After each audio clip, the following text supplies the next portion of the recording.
ॐ नमो भगवते वासुदेवाय। ॐ नमो भगवते वासुदेवाय। ॐ नमो भगवते वासुदेवाय। यः स्वानुभावम् अखिलं श्रुतिसारमेकम् अध्यात्मदीपम् अतितीर्षितां तमोऽन्धम् संसारिणां करुणयः पुराणगुह्यं तं व्याससूनम् उपयामि गुरुं मुनीनां। नारायणं नमस्कृत्य नरं चैव नरोत्तमं देवीं सरस्वतीं व्यासं ततो जयमुदीरये। श्रवणतां स्वकथः कृष्ण पुण्यश्रवणकीर्तिनः हृदयन्तस्थो हि अभद्राणि विदुनोति सुहृत्सताम्। नष्टप्रायेषु अभद्रेषु नित्यं भागवत सेवया भगवती उत्तम श्लोके भक्तिर्भवति नैष्ठिकी। समर्थः श्रद्धया नित्यं गणतस्य स्वचेष्टितं कालेन न दीर्घेण भगवान् विशते हृदि। कृष्णाय वासुदेवाय देवकी नंदनाय च नंद गोपकुमाराय गोविंदाय नमो नमः। जय श्री कृष्ण चैतन्य प्रभु नित्यानंद श्री अद्वैत गदाधर श्रीवासादि गौर भक्ता वृंद। हरे कृष्णा कृष्णा कृष्णा हरे हरे हरे राम राम राम हरे हरे। हरे कृष्णा कृष्णा कृष्णा हरे हरे हरे राम राम राम हरे हरे। हरे कृष्णा कृष्णा कृष्णा हरे हरे हरे राम राम राम हरे हरे। हरे कृष्णा। सभी भक्तों का स्वागत है प्रातःकालीन इस विशेष दीपावली महामहोत्सव के सत्र में। हरे आशा कर कृष्ण रहे प्रभु हैं। जी, दंडवत प्रणाम। धन्यवाद प्रणाम प्रभु जी, आप लौट आए क्या वापस? हरे कृष्ण प्रभु जी, धन्यवाद 24 प्रणाम। तारीख को। हरे कृष्ण। बहुत सुंदर, चलो बढ़िया। और प्रभु जी हमारे धाम में बैठे हुए, वृंदावन धाम में और हम आनंद ले रहे हैं वहां पे भगवान के साथ दीपावली महामहोत्सव का सेलिब्रेशन कर रहे हैं। पूरे ग्रुप के लिए प्रणाम कर दीजिए ग्रुप की तरफ से भैया।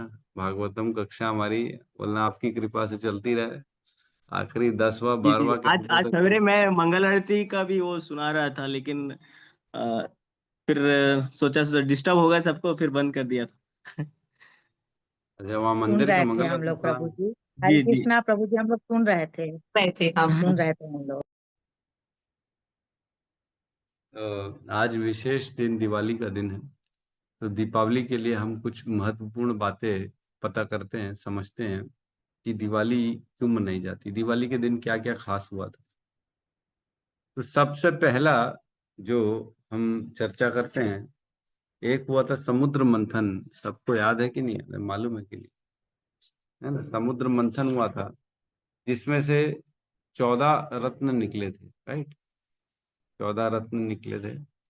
और उस समुद्र मंथन से जब असुरों का और देवताओं के बीच में बढ़ रहा था विवाद, जब असुरों ने स्वर्ग की प्राप्ति कर ली और देवताओं को हरा दिया, और असुरों के पास क्या था, जो है मृत संजीवनी थी। मृत संजीवनी उनके पास, जो मर जाता था वापस से बृहस्पति की कृपा से उसको लोग वापस से जिंदा कर देते। तो इस प्रकार असुरों का वध ही नहीं हो पा रहा था, असुर खत्म ही नहीं हो पा रहे थे बेचारे। देवता परेशान होके उन्होंने हार मान ली और देव स्वर्ग को छोड़ दिया। तब फिर देवता चले गए सारे के सारे भगवान विष्णु के संरक्षण में, उनसे मांगा उन्होंने मदद। तब भगवान ने उनको जो है समुद्र मंथन की जो है सजेशन दिया कि तुम सब समुद्र मंथन करो। तो समुद्र मंथन के लिए वो गए, देवताओं से प्रार्थना करी। देवताओं ने असुरों के साथ बातचीत करी, समुद्र मंथन के लिए तैयार हुए। समुद्र मंथन के लिए पहले तो असुर तैयार ही नहीं हो रहे थे, बोले हमारे पास तो मृत संजीवनी है, हम तो जो मर जाता है उसको वापस से जिंदा कर देते हैं। तो देवताओं ने समझाया ये तो तब तक ना जब तक बृहस्पति, बृहस्पति जो असुरों के गुरु हैं, वो उनके पास ये शक्ति थी। लेकिन बोले अगर बृहस्पति को ही कुछ हो गया तो क्या करोगे फिर तुम लोग? हाँ। इसलिए हमको जो है ना समुद्र मंथन हरे करना है। कृष्णा प्रभु जी, शुक्राचार्य, असुरों के गुरु हाँ sorry Shukracharya. Sorry sorry, Shukracharya, Brihaspati तो देवताओं के गुरु। मेरा भी ध्यान कहाँ चला गया। तो शुक्राचार्य जो है ना, वो मृत संजीवनी थी उनके पास, और वो सबको जिंदा कर देते थे। तो बोले अगर शुक्राचार्य को ही कुछ होगा हो जाएगा तो क्या करोगे? तो ठीक है, फिर उन्होंने फाइनली बात मानी, और सबने मिलके जो है ना समुद्र मंथन की तैयारी करी, है ना। मंदराचल पर्वत को लाया गया, है ना, और वहां पे जो है समुद्र मंथन प्रक्रिया चालू की। वासुकी को जो है उसका रोप बनाया गया, रस्सी बनाई गई। एक तरफ देवता है, एक तरफ असुर है। तो देवता और असुर ने मिलके मंथन चालू किया। सबसे पहले हलाहल जो है, हलाहल विष निकला। हलाहल विष, इतना विष निकला कि परेशान हो गए। तब उनमें से जो है शिव जी को बुलाया गया। शिव जी ने उस हलाहल विष को कंठ में धारण कर लिया। उन्होंने पिया, लेकिन भगवान कृष्ण ने उनको कंठ से नीचे जाने ही नहीं दिया, उसको कंठ में रोक दिया। उनको जलन होने लगी बहुत ज्यादा कंठ में। इतना ज्यादा विष का इफेक्ट था कि वो पूरा कंठ उनका नीला पड़ गया, इसलिए इनका नाम पड़ गया नीलकंठ। फिर जब उनकी जलन जा नहीं रही थी, तब सभी देवताओं ने मिलके ना समुद्र से उनके ऊपर जल डालना चालू किया कि थोड़े ठंडक पहुंचे, ठंडक पहुंचे। तो जब जल डालना चालू किया तो थोड़ा सा उनको हल्का फुल्का राहत मिलता है ना। जैसे जलन होती है तो व्यक्ति नहाने चला जाता है, अरे पूरे बॉडी में जलन हो रही है, जाओ जाओ नहा लो थोड़ी देर, क्या पता ठंडक आ जाएगी। तो वैसे ही सभी ने उनके ऊपर जल डालना प्रारंभ किया। तो इसीलिए शिव जी पे जल डाला जाता है। जो भगवान जो शिव जी हैं उन पे जल डालने की प्रथा इसीलिए स्टार्ट हुई क्योंकि उन्होंने विष पिया और उनको हृदय में बहुत ज्यादा जलन होने लगी। फिर उसके बाद पहला हलाहल विष निकला, फिर दूसरा निकला कामधेनु गाय निकली, जिसको सुरभि भी कहते हैं, है ना। तो ये गाय जो है ये सभी इच्छाओं को पूर्ति करने वाली है, ये सब कुछ प्रदान करने वाली है गाय, यह निकली।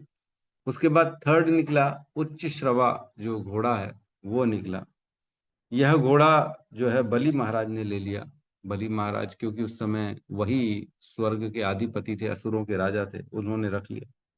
फिर उसके बाद ऐरावत हाथी निकला, उसको इंद्रदेव ने रख लिया, है ना। तो उनको भी आपस में डिस्कशन करके ले रहे थे एक दूसरे के साथ। क्योंकि मिलके उन्होंने किया था मंथन।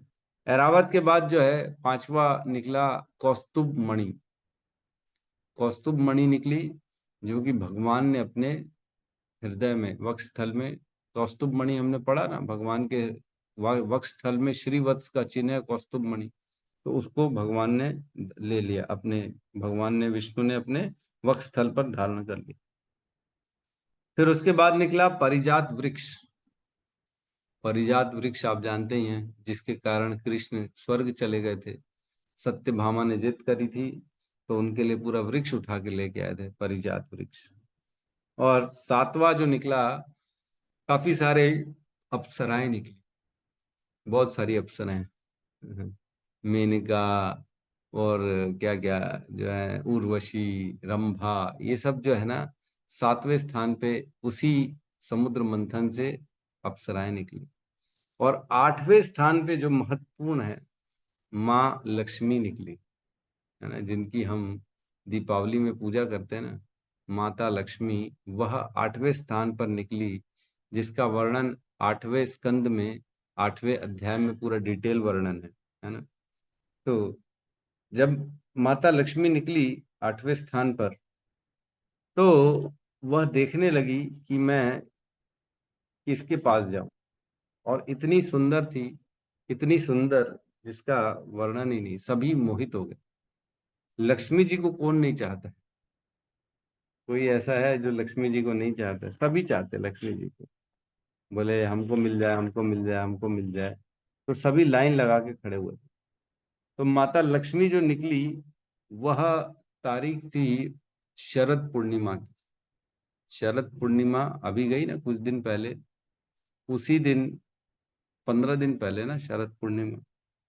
तो 15 दिन पहले लगभग माता लक्ष्मी प्रकट हुई समुद्र मंथन से, और वो ढूंढने लगी कि मैं किसके पास जाऊं, किसकी शरण में जाऊं, किसको अपना वर चुनूं। तो सभी लोग खड़े हुए थे, ब्रह्मा जी, अनेक अनेक ऋषि मुनि, इवन असुर गण भी, अनेक अनेक जो है योद्धा सब खड़े हुए थे कि अब जो है लक्ष्मी का हमारे से विवाह हो जाए। सभी लोगों की इच्छा थी, क्योंकि लक्ष्मी को तो सभी चाहते, कौन नहीं चाहता है लक्ष्मी को। लक्ष्मी के पास ऐश्वर्य है, लक्ष्मी जहाँ रहती है वहां पे सारी वस्तुएं ऑटोमेटिकली आ जाती है। तो माता लक्ष्मी के लिए लाइन लगा के लोग खड़े थे, लेकिन सबके पास जा रही थी माता लक्ष्मी देखने के लिए। ब्रह्मा जी को देखी तो बोले नहीं नहीं, इसके अंदर तो काम है। अपनी पुत्री को जो है सरस्वती को देखा और उससे काम क्या इच्छुक काम आ गई उनके हृदय में, इससे नहीं कर सकते। और अन्य अन्य ऋषि 5 कुमार थे तो बोले छोटे हैं, इन्होंने तो अपना साइज ही नहीं बड़ा किया। फिर आगे बढ़े, फिर वहां पे अनेक अनेक ऋषि थे, उनको देख के बोलती हैं अरे इनके पास तो ज्ञान है, लेकिन ये कभी भी, हिरण्यकश्यपु को देख के बोलती हैं ये तो कभी भी मर सकता है, इससे नहीं कर सकती शादी। तो इस प्रकार सबके पास रिजेक्ट करते करते करते करते वो फाइनली विष्णु भगवान तक पहुंची। विष्णु भगवान जो कि ध्यान ही नहीं दे रहे थे, ध्यान दे ही नहीं रहे थे, लेकिन बाकी सभी लोग ध्यान दे रहे थे। लेकिन जब देखी माता लक्ष्मी ने कि विष्णु जी वो ध्यान भी नहीं दे रहे हैं और उनके पास सारे गुण हैं, तब उन्होंने विष्णु को अपना पति के रूप में चुना। और जिस दिन उन्होंने विष्णु को पति के रूप में चुना और उनके जो है उनको वरमाला डाली, तो जिस दिन उनकी शादी हुई वह दिन था यही दीपावली का दिन, अमावस्या की रात। तो जब अमावस्या की रात को उनकी शादी हुई, तब उस दिन चांद नहीं आता ना, हम देखते हैं चंद्रमा नहीं रहता है, अमावस्या के दिन अंधेरा रहता है। तो ऐसी शादी को भव्य बनाने के लिए सभी देवताओं ने दोनों को बहुत सारे दीपों से उनका जो है स्वागत किया, दीप जलाए उनके, क्योंकि शादी हो रही थी, अंधेरा था। तो इसलिए दीपावली का महत्व है। जो भी दिवाली के दिन दीप जलाता है और विष्णु लक्ष्मी के सामने वह दीप का जो है उनसे स्वागत करता है, तो वो लोग बड़े प्रसन्न होते हैं। तो उनकी शादी हुई थी बेसिकली आज के दिन इसलिए दिवाली मनाई जाती है। और इसमें काफी डिटेलिंग है समुद्र मंथन में माता लक्ष्मी के बारे में कि कितनी सुंदर दिख रही थी माता लक्ष्मी, बहुत सुंदर थी।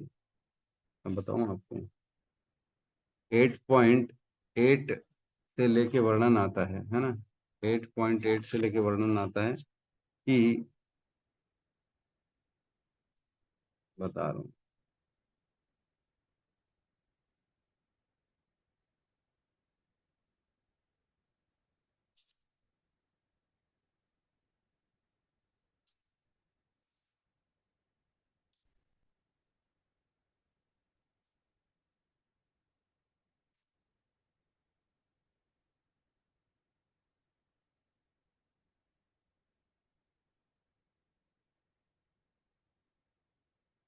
एट पॉइंट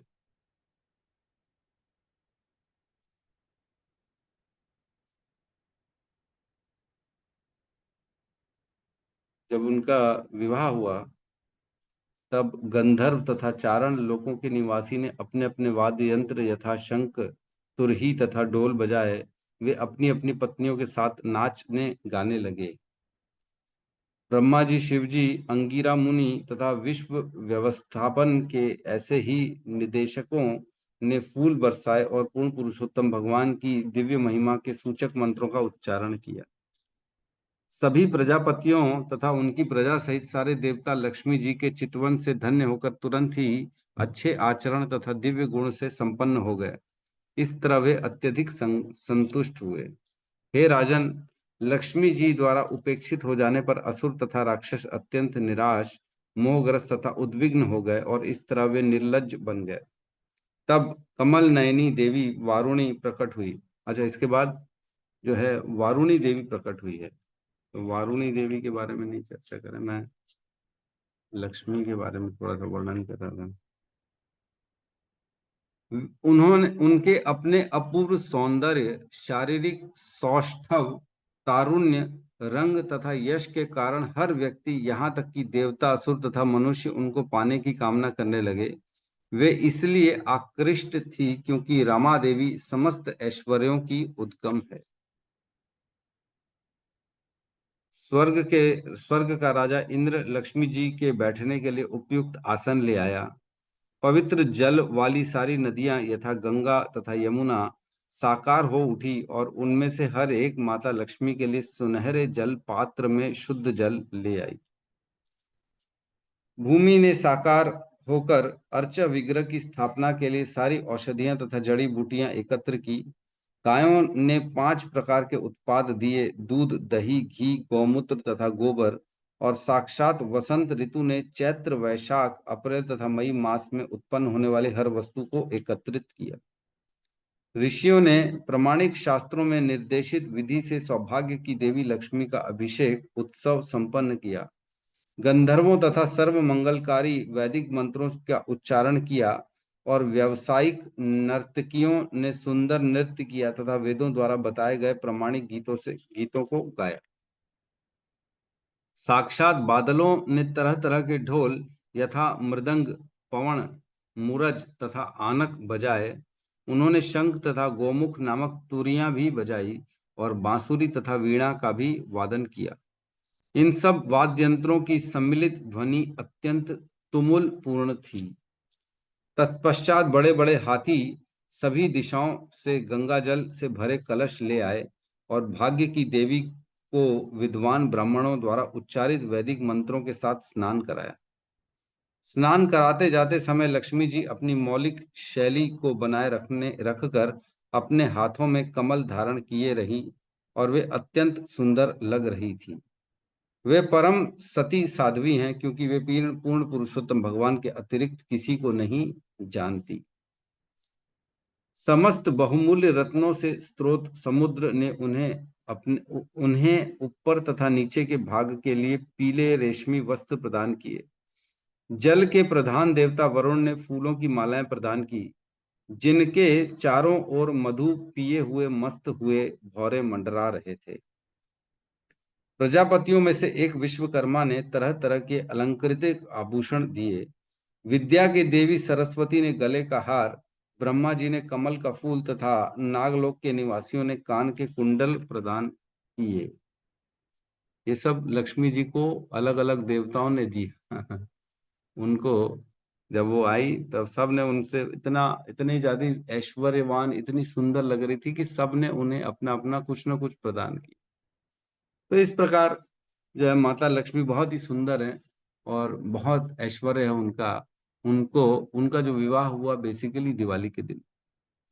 हम जानते हैं कि जो वर्णन है कि प्रभु श्री राम जब वापस आए 13-14 साल जो है वनवास करने के बाद जब वापस आए, तब अयोध्या वासियों ने उनका स्वागत दीपोत्सव बना के किया, क्योंकि 14 साल तक किसी ने भी अपने घर में कुछ भी नहीं जलाया। उन्होंने एक दिया तक नहीं जलाया क्योंकि प्रभु श्री राम नहीं थे। जब प्रभु श्री राम आए, सारे अयोध्या वासी प्रसन्न हो गए और उन्होंने उनका स्वागत किया दीपावली उत्सव से। तो इसमें थोड़ा सा भेद है, तो अब उस भेद में हम नहीं जाएंगे अभी फिलहाल, क्योंकि बहुत गहरी चर्चाएं हो जाएंगी। दूसरा कारण है दिवाली के दिन क्या हुआ था। दिवाली के दिन वामन देव जो हैं उन्होंने बलि महाराज से सारा का सारा भूमि ली थी। जो बलि महाराज का यज्ञ चल रहा था उसमें बटुक वामन देव जो गए थे, उन्होंने जब संकल्प किया बलि महाराज जी ने कि मैं सारी भूमि आपको दूंगा, और जब उन्होंने भूमि प्रदान करी सारी की सारी, वह दिन कौन सा था? वह दिवाली का ही दिन था, जिस दिन वामन देव ने सारी भूमि प्राप्त करी थी। तीसरा बहुत बड़ी घटना हुई थी दिवाली के दिन, वह थी जो अपना क्या बोलते हैं, वराह देव थे। वराह देव जब पृथ्वी को रसातल के जो गहरे जल से निकाल के अपनी कक्षा में स्थापित किए थे, हिरणाक्ष का वध किया था वराह देव ने और पृथ्वी को अपने स्थान पे वापस लेके आए थे, तब वराह देव और पृथ्वी के स्पर्श हुआ था। उस पृथ्वी और वराह देव के स्पर्श से उनका एक पुत्र उत्पन्न हुआ था, जिसका नाम था भौमासुर, है ना। भौमासुर जिसको नरकासुर भी कहा जाता है, वह भी बड़ा शक्तिशाली था और वह आगे चल के राजा बना पृथ्वी में, बहुत बड़ा असुर राज बना। उसने भोग के लिए बहुत सारी सुंदर स्त्रियों को किडनैप कर लिया। 16,000 स्त्रियों को उसने किडनैप कर लिया कि मैं इन सब से शादी करूं। तब जब सब 16,000 स्त्रियां जो किडनैप हो गई थी, उन्होंने भगवान श्री कृष्ण को पत्र लिखा और उन्होंने बोला कि हमें इसके कैद से छुड़ाइए। तो जब पत्र भगवान को मिला, तब स्वयं भगवान श्री कृष्ण सत्यभामा के साथ उपस्थित हुए और उस भौमासुर के साथ उन्होंने युद्ध किया, क्योंकि उस भौमासुर को और कोई मार नहीं सकता था, इसलिए सत्यभामा को लेके आए थे। सत्यभामा जो कि स्वयं पृथ्वी की जो है अवतार है, पृथ्वी देवी का ही एक्सपेंशन है, इसलिए सत्यभामा के हाथ से ही भौमासुर का वध हो पाया। और जैसे ही वध हुआ, उसके बाद सभी स्त्रियां फ्री हो गई, 16,000 कन्याएं। उन्होंने बोला, भगवान ने बोला कि ठीक है, अब आप तुम अपने अपने स्थान चले जाओ। तो वो बोली कि अब हम कैसे जाएंगे, हम तो असुर के कंट्रोल में थी इतने दिन तक, अब हमको कौन स्वीकार करेगा, हमसे आप शादी कर लो। सभी ने कृष्ण को विनती करी, हम अब आपके शरण में हैं, हम आपको नहीं छोड़ के जाएंगी, कृपया हमारा उद्धार करो। तब जो है भगवान श्री कृष्ण ने सबकी रक्षा के लिए, सबका कल्याण करने के लिए 16,000 की स्त्रियों के साथ उन्होंने शादी करी। भगवान कृष्ण जो अनेक अनंत करोड़ों ब्रह्मांड नायक हैं, उनके लिए कोई बड़ा मैटर थोड़ी है कि मैं 16,000 स्त्रियों से शादी नहीं कर सकता। लोग सोचते हैं कि भगवान इतने ऐसे थे, उनका जो है स्त्रियों के प्रति ज्यादा अट्रैक्शन था, इसलिए उन्होंने इतनी सारी शादियां करी। ऐसा नहीं है। वो सभी की सभी स्त्रियां अगर वापस जाती तो उनको कोई स्वीकार नहीं करता और फिर वो परेशान हो जाती, कोई सुसाइड कर लेती, कोई कुछ कर लेती। तो इसलिए सभी को आश्रय प्रदान करने के लिए भगवान ने उनसे शादी करी। तो जिस दिन भगवान ने सबसे शादी करी, वह भी दिन था दिवाली का ही दिन, है ना। तो दिवाली के दिन भगवान ने 16,000 स्त्रियों से शादी करी, वही उनकी रानियां बनी। फिर उनके बाद आता है पांडव जो थे, 5 पांडव, उनको 12 साल का वनवास मिला और 1 साल का अज्ञातवास मिला था। तो जो पूरा ये अवधि कंप्लीट होके वापस जब पांडव आए थे हस्तिनापुर, उनको जो इंद्रप्रस्थ मिला था, वापस वहां पे प्रवेश किए, तो उस दिन का भी दिन दिवाली था। दिवाली के ही दिन पांडव वापस अपने घर पे आए थे और वो प्रवेश किए थे। तो इसलिए दिवाली की इम्पोर्टेंस और बढ़ जाती है। और कहते हैं जैन संप्रदाय जो है, जैन के जो मेन जो तीर्थंकर कहलाते हैं, महावीर, जिनकी वो पूजा करते हैं, बोलते हैं महावीर जी का जन्म भी दीपावली के दिन ही हुआ था। दीपावली के दिन ही वो स्वयं प्रकट भी हुए थे। और कहते हैं 1577 में अमृतसर में जो गोल्डन टेम्पल बना है, वह भी दिवाली के दिन ही उसका कार्य चालू हुआ, निर्माण कार्य चालू हुआ था दिवाली के दिन। और उसके बाद एक और घटना घटी थी दिवाली के दिन, जब माँ दुर्गा मैया को क्रोध आया था, बहुत ज्यादा क्रोध आया था असुरों पर, तब उन्होंने काली का रूप धारण किया था। और काली का रूप धारण करके वो सभी असुरों का वध कर रही थी, बहुत तेजी से वध करती जा रही थी सभी असुरों को। तब शिव जी उनको शांत करने के लिए ना उनके सामने लेट गए थे कि शांत हो जाएगी। शिव क्योंकि उनके पति हो गए ना, काली दुर्गा के पति हैं, तो वो लेट गए। तब इतने क्रोध में थी वह दुर्गा मैया, काली मैया, कि उन्होंने अपने ही पति के ऊपर भी पैर रख दिया। उनको लगा ये शायद असुर असुर है करके। तब जब उन्होंने पैर रखा, तब उन्होंने देखा अरे ये तो मेरा पति है। तब उन्होंने अपने क्रोध को शांत किया और उनकी जबान निकल गई बाहर कि ये क्या हो गया मेरे से। तब देखते हैं ना माँ काली का रौद्र रूप रहता है जिसमें ऐसी जबान बाहर रहती है। शिव जी उनके पैर के नीचे रहते हैं, हाथ में उनके जो है अस्त्र रहते हैं। तब जब भगवान शिव उनके नीचे लेटे, तब उनका गुस्सा शांत हुआ और तब फिर उन्होंने असुरों का वध करना बंद कर दिया। तो यह घटना भी जो हुई, ये भी दिवाली के ही दिन हुई थी। तो इतनी सारी घटनाएं हुई थी। और सबसे मेन, सबसे इम्पोर्टेंट, दिवाली के ही दिन भगवान श्री कृष्ण और यशोदा मैया के बीच में दामोदर लीला हुई थी, जिसका हम पूरे कार्तिक महीने में उसका जो है ना महिमा मान देखते हैं, दीपदान करते हैं पूरे कार्तिक महीने में। इसी महीने में और दिवाली के दिन ही दामोदर जो लीला हुई थी, माता यशोदा ने प्रभु भगवान श्री कृष्ण अनंत ब्रह्मांड नायक को रस्सी से बांधने का प्रयास किया। तो रस्सी से बंध ही नहीं रहे थे, बंध ही नहीं थे। फिर फाइनली जब भगवान ने देखा कि मेरी माँ बहुत ज्यादा परेशान हो गई है, वह प्रयास कर रही है, उनका पसीना निकल रहा है और प्रेम से बांधना चाह रही है, तो फिर स्वयं भगवान ने इच्छा करी कि ठीक है अब बंध जाते। तो उस समय पहले तो बंध नहीं रहे थे, भगवान की ऐश्वर्य शक्ति बंधने नहीं दे रही थी, क्योंकि भगवान की शक्तियां सारी भगवान के साथ काम करती हैं। भगवान इस पूरे ब्रह्मांड नायक है, उनको कौन बांध सकता है, इसलिए जो उनकी ऐश्वर्य शक्ति थी वह बंधने ही नहीं दे रही थी। लेकिन फिर जब भगवान की माधुर्य, वात्सल्य, प्रेम, प्रेम भरी शक्ति ने उस शक्ति को डाउन किया, नहीं नहीं ये तो प्रेम है, माँ और पुत्र का प्रेम है, इसमें कोई ऐश्वर्य वाली बात ही नहीं, घटना ही नहीं है ऐश्वर्य की, तब ऐश्वर्य शक्ति शांत हुई और तब वह रस्सी जो है वो बांध पाई। क्यों? क्योंकि उनकी माँ बहुत प्रयास कर रही थी प्रेम से, और प्रेम से बांधने की।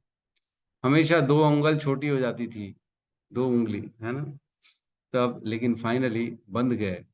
तो कहते हैं भगवान को कौन बांध सकता है? केवल भक्त बांध सकते हैं, अपने प्रेम से और प्रयासों से। 2 ही चीजों से भगवान बंधते हैं और कोई चीज से नहीं बंधते भगवान। हमें भी भगवान को साधना है, तो अपने ज्ञान से, अपने ऐश्वर्य से भगवान कभी भी हमारे पास नहीं आते, लेकिन हमारे प्रेम से और प्रयासों से भगवान देखते हैं कि ये बहुत ज्यादा प्रेम कर रहा है, बहुत प्रयास कर रहा है, तब स्वयं भगवान हमारे हृदय में प्रकाशित हो जाते हैं और हम हमारे को अपनी भक्ति, अपनी प्रेम प्रदान कर देते हैं। तो हमको हमेशा भगवान को सरेंडर होके भगवान के यही बात, यही विनती करनी कि बस आपका प्रेम प्राप्त हो। हम 10 नाम अपराध पढ़ते हैं, उसमें भी यही कहते हैं ना कि हमारा अंतोद्गतवा लक्ष्य क्या है?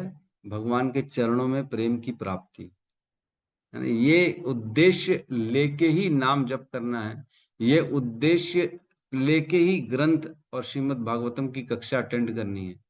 ऐसा नहीं है कि मेरे को ज्ञान चाहिए, मैं भी जो है अपना नाम कर लूं, या अपने अन्य अन्य कोई और कार्य सिद्ध करने इसलिए हम यहाँ आ रहे हैं, या इसलिए इस्कॉन ज्वाइन किया है। ये उद्देश्य नहीं होना चाहिए। उद्देश्य केवल और केवल भगवान के चरणों में प्रेम की प्राप्ति, बस। शुरुआत में तो आदमी ज्वाइन जरूर करता है, परेशान है, दुखी है, ज्वाइन कर लेता है कि ठीक है अब इस्कॉन ही ठीक है, लेकिन जब धीरे धीरे पुराना हो जाता है तब उसको लगता है अब तो मैं सीनियर हो गया हूँ, अब तो मेरी ख्याति हो गई है, अब तो मेरी पूछ परख बढ़ गई है, अब मेरे को नहीं पूछेंगे तो मैं नहीं जाऊंगा। ये सारी चीजें हमारे हृदय में आना चालू हो जाती, काम, ये माया धीरे धीरे प्रवेश करा देती भटकाने के लिए। तो हर समय, हर स्थिति में अपने आप को नीचे रखें, एकदम दास दास दास दास अनुदास, मैं सबसे नीचे हूँ, सबका दास। तो लक्ष्मी जी जो हैं वो स्वयं राधा रानी से प्रकट होती है, राधा रानी का ही अंश है लक्ष्मी मैया।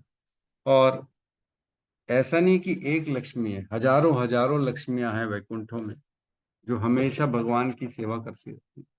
हमने ब्रह्म संहिता में पढ़ा है, उसमें कहते हैं चिंतामणि प्रखर सद्व सुकल्प वृक्ष लक्षावृतेषु सुरभि विपालयन्तम लक्ष्मी सहस्त्र शतसंभ्र सेव्यमानम गोविंदमादि पुरुषम तमहम भजामि।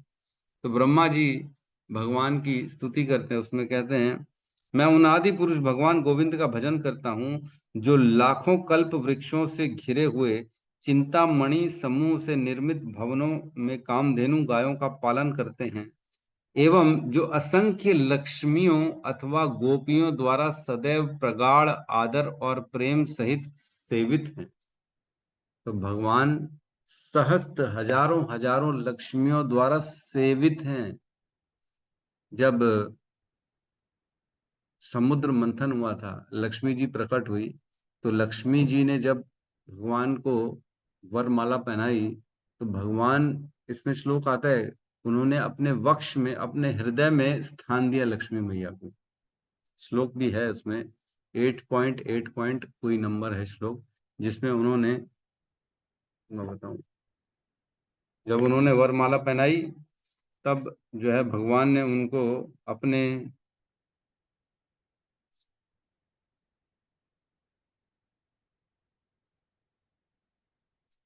तो ये श्लोक क्रमांक 8.8.24 और 25 पढ़ रहा है। इसमें कहते हैं, पूर्ण पुरुषोत्तम भगवान के पास जाकर लक्ष्मी जी ने नवीन कमल पुष्पों की माला उनके गले में पहना दी, जिसके चारों ओर मधु की खोज में भौरें गुंजर कर रहे थे।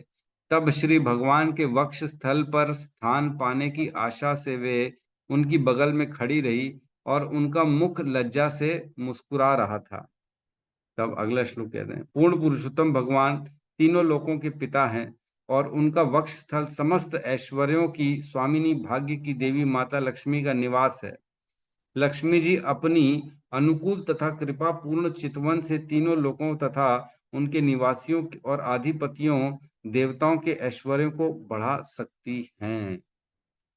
तब भगवान के वक्ष स्थल में निवास प्रदान किया गया भगवान के द्वारा लक्ष्मी माता को, लेकिन लक्ष्मी माता वह स्थान छोड़ के सीधा चरण में आ जाती, बार बार भगवान के चरण में वो उनकी सेवा करती चरणों की, ताकि वहां पे सबसे बड़ा आनंद है और कहीं आनंद है ही नहीं। सोचो, भगवान का लक्ष्मी माता का निवास भगवान का हृदय है, लेकिन हृदय छोड़ छोड़ के चरण में आ जाती। हमेशा जब भी फोटो देखेंगे हम तो लक्ष्मी मैया उनके चरण में ही रहती है, उनकी सेवा करती है।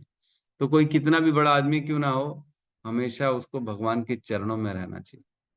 लक्ष्मी जो समस्त ऐश्वर्यों की जो है प्रदाता है, वह स्वयं उनके चरण में रहती है। तो हमको क्या तकलीफ है, हमको भी भगवान के चरण में ही रहना है ना। एक झटके से भगवान देते हैं और एक झटके से ले भी लेते हैं। फिर तो ऐसा कभी भी अहंकार नहीं होना चाहिए कि मेरे पास ये है, मेरे पास वो है। नहीं, हम हमेशा भगवान के चरणों में रहें, यही अभिलाषा करनी चाहिए। तो इस प्रकार दीपावली की अन्य अन्य बहुत सारी महात्म्य है। तो हरे कृष्णा हरे कृष्णा हरे कृष्णा कृष्णा कृष्णा कृष्णा हरे हरे हरे राम राम राम राम हरे हरे। समस्त भक्त वृंद की जय। जय जय सद्गुरु शील प्रभुपाद की जय। जय जय निताई गौर प्रेमानंदे हरि हरे हरि। हरि बोल हरि हरि। हरे हरे कृष्णा प्रभु जी दंडवत प्रणाम। थैंक यू प्रभु जी। हरे कृष्णा शिव जी दंडवत भगवान प्रणाम। को दंडवत प्रणाम। हरे हरे कृष्ण प्रभु जी दंडवत प्रणाम। हरे हरे कृष्ण।